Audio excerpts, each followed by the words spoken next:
अजीत पवार महाराष्ट्र की राजनीति का वो नाम जिसने बीते एक दशक में सत्ता की दिशा और दशा दोनों को प्रभावित किया।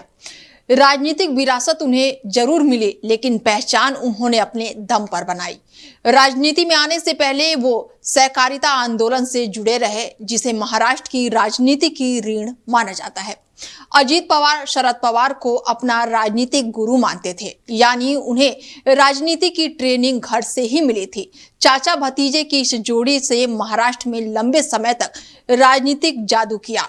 शरद पवार ने अजीत पवार को सत्ता साधने के सारे गुण सिखा दिए थे।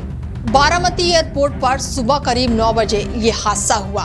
मुंबई से उड़ान भरने के लगभग 1 घंटे बाद अजीत पवार का चार्टर्ड प्लेन रनवे से फिसल गया और इस हादसे में 66 साल के उप मुख्यमंत्री अजीत पवार के साथ उनके पर्सनल असिस्टेंट, सुरक्षाकर्मी और प्लेन में स्टाफ सभी 5 लोगों की मौत हो गई। एनसीपी प्रमुख की स्थानीय निकाय चुनाव से पहले बारामती में 4 रैलियों को संबोधित करना था। उनका ये दौरा चुनाव प्रचार का अहम हिस्सा माना जा रहा था।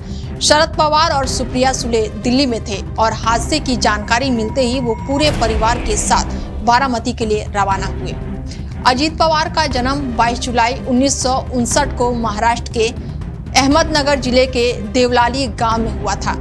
ग्रामीण भारत की सामाजिक आर्थिक चुनौतियों में बड़े होने के कारण उन्हें किसान और समुदाय की समस्याओं को गहरी से समझ थी। 23 साल की उम्र में उन्होंने राजनीति में कदम रखा और कोऑपरेटिव शुगर फैक्ट्री के बोर्ड के सदस्य बने।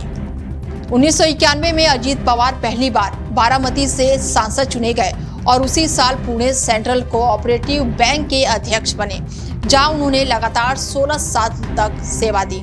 1995 में बारामती से विधानसभा चुनाव जीतकर उन्होंने ये सीट अपना अभेद किला बना लिया और इस किले से उन्होंने 7 बार विधानसभा चुनाव जीतकर राज्य की राजनीति में मजबूती हासिल की।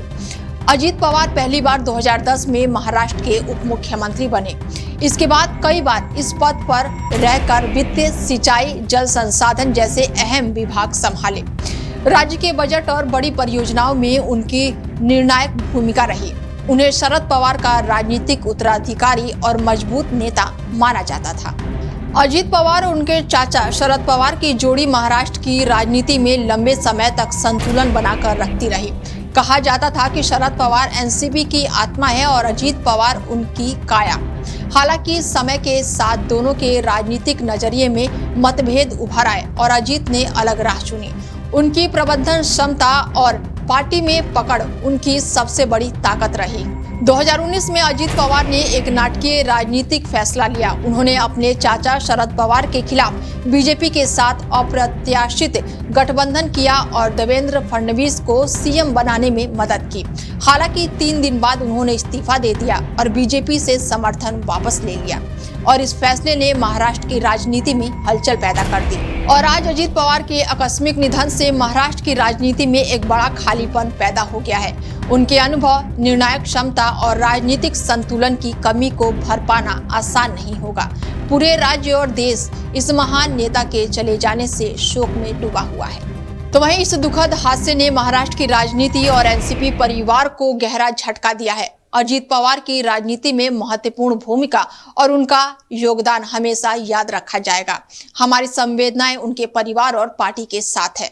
आज अजीत पवार के आकस्मिक निधन से महाराष्ट्र की राजनीति में एक बड़ा खालीपन पैदा हो गया है, जिसे भर पाना अब आसान नहीं होगा। पूरे राज्य में शोक है और देश की राजनीति में आज एक प्रभावशाली, निर्णायक और अनुभवी नेता को खो दिया है। फिलहाल इस खास पेशकश में मेरे साथ इतना ही। दीजिए इजाजत। नमस्कार।